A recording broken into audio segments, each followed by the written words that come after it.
We had a professional logging outfit look at the forest here on the ranch, and basically, they said the pine is worthless.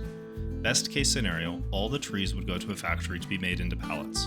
Well, that didn't sit right with us, so we determined that we'll log this place ourselves.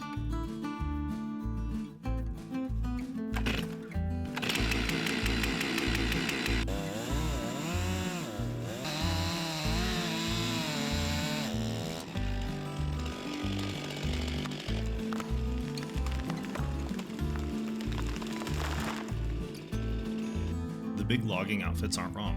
The market for this kind of pine is weak. The ranch is too small to be worth much effort by the logging industry. But these trees matter to us.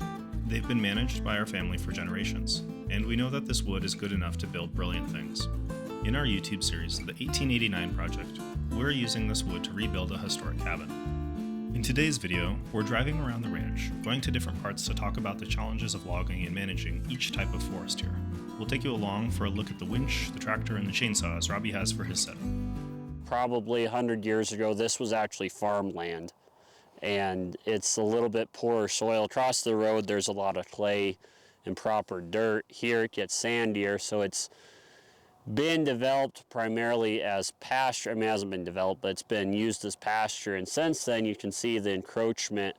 All these trees that they were just saplings for the longest time, took off. But the issue here is that the pine needles can be too acidic for the soil for grass. So we want to clear a lot of these out. They've gotten pretty big. They'll never make good timber. They're taking away from pasture.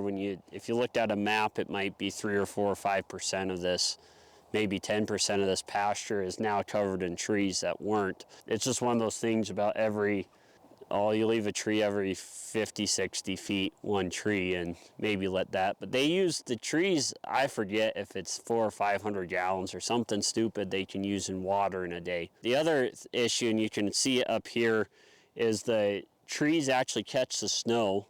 The snow never actually has a chance to hit the ground.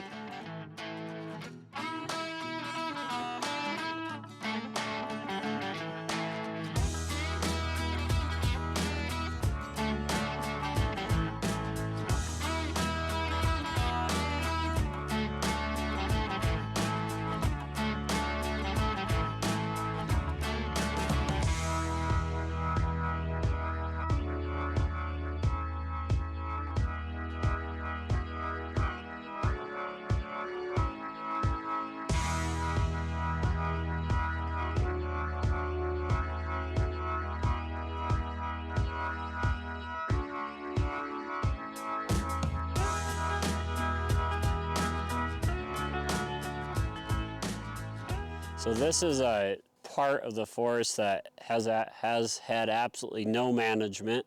It's not really serving any purpose. There's no grass growing in there. The trees won't ever make decent lumber, and it's just a forest fire waiting to happen. I've tried to walk through it hunting, and you can't.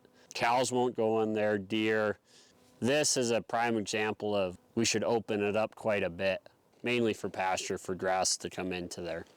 Then you get little things like this. It's just using up moisture. Cow can't get shade. It's not doing anything. They make masticators and shredders and different implements that go on a skid steer that will just shred it and pulverize it. As soon as you bring equipment in, then you start to talk about weeds. You got the cost of the equipment. What's the actual pasture costing you? We haven't totally figured out how to manage this. That up. Okay.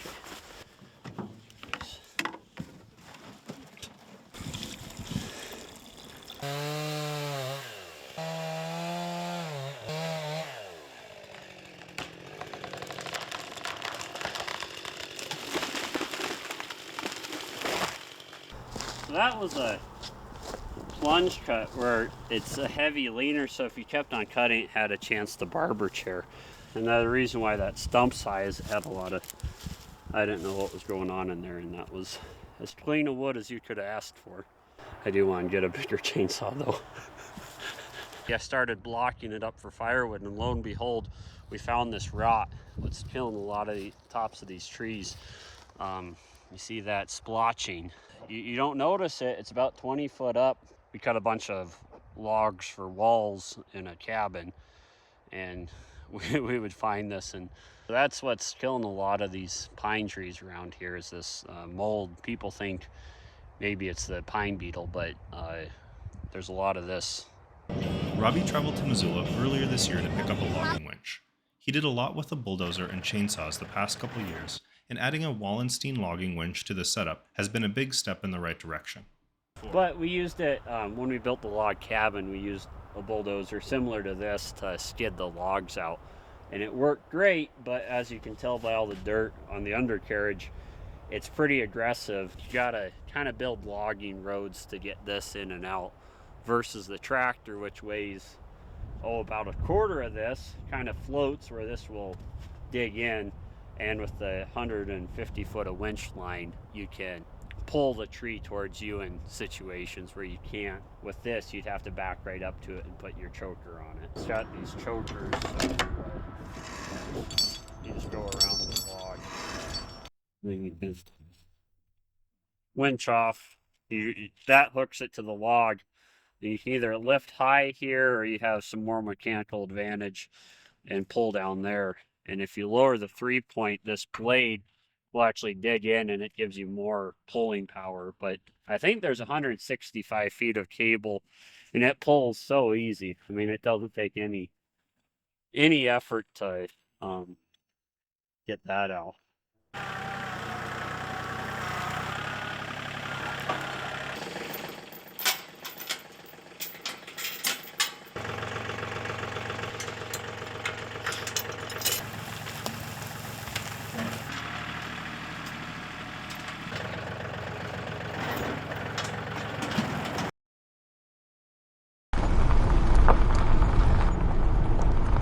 As far as for what we've seen forested, knock on wood, there hasn't been a forest fire in the last 140 years in everything besides that mountain there.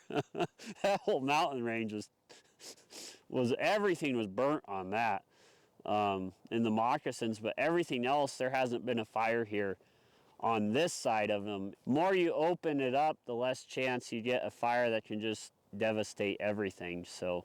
But everything that we see with trees here now, a lot of it wasn't trees 130, 40 years ago. It was pretty barren. From logging and getting firewood, you see the disease, and you have the realization that forests come in cycles. What is a forest today may not be the forest tomorrow. I just know the enjoyment I've gotten out of the forest. And especially here, not only the rolling hills, but it's such a drastic change from these grassland pasture, and you get into a dark forest, and you smell the pine needles, and you cut down a tree, and you smell the sawdust. And to give, hopefully, my children and grandchildren the similar opportunities. If we let him, Robbie could talk for hours, but this is at least a snippet of our logging process. Thanks for watching. Subscribe to see more videos on how we take these trees and turn them into a house.